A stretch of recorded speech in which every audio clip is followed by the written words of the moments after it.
Good afternoon. Thank you for joining us. This is your News 4 Now update. I'm Kay Ingram. And today, the Manhattan grand jury investigating former President Donald Trump meets again.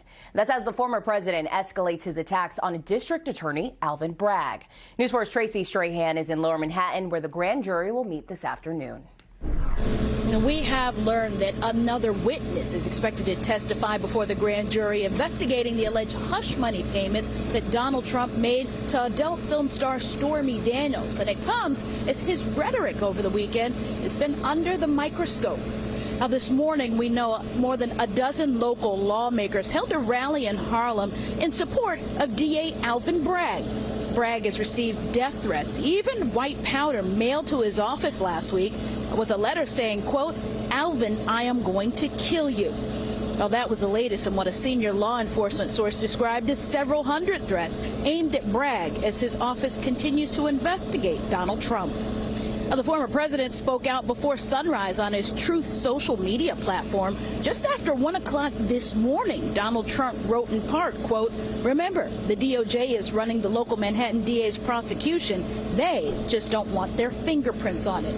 The former president held his first campaign for re-election over the weekend. In Lower Manhattan, Tracy Strahan, News 4, New York.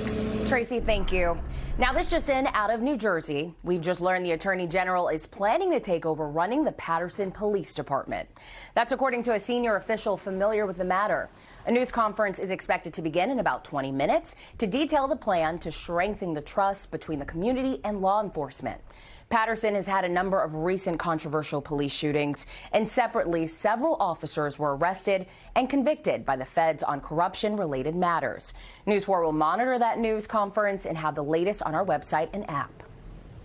And we're following developments out of Israel, where Prime Minister Benjamin Netanyahu has agreed to pause his controversial judicial overhaul after widespread unrest in Israel. People hit to the streets to protest Netanyahu's plan to overhaul the country's judicial system. Now, hundreds of thousands of people stopped working today, leading to chaos. They blocked highways, closed ports, and even shut down part of the airport. Critics say Netanyahu's judicial reform plan erodes checks and balances and puts Israel's democracy at risk by limiting the Supreme Court's power. Now, in the Bronx, police shot a man with a knife, and he's now recovering in the hospital. That man's father called 911 yesterday, saying his son was having a mental health episode. Police went to the apartment on Grand Concourse near East Kingsbridge Road. That's when they say the man grabbed a large knife from his bag.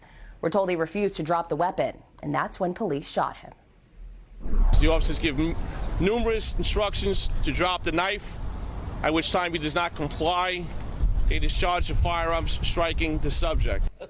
Now, the victim's father says, yes, his son had a knife, but he wishes officers would have used a taser to try to save his life. Now, in Philadelphia, city officials say the water is safe, at least for now. Yesterday, residents there were told to use bottled water for drinking and cooking because of a chemical spill near the Delaware River on Friday.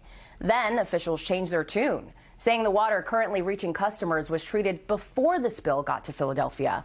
They say the water will be safe to use until at least midnight tonight. New Jersey American Water also released a statement saying water from its treatment plant is not impacted by the spill. A voluntary water conservation notice has been issued for customers in Burlington, Camden, and Gloucester counties.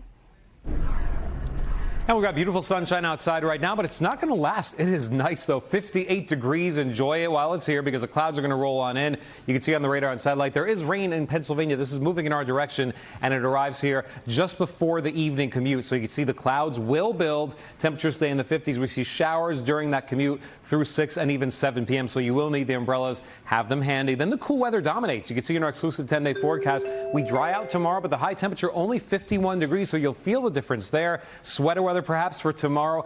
Wednesday back to 54. Another cool one on Thursday for the Yanks home opener. That's a good 10-day forecast. Kay, back to you. Got it. Thanks, Rafi. Well, that's it for now. I'm Kay Ingram.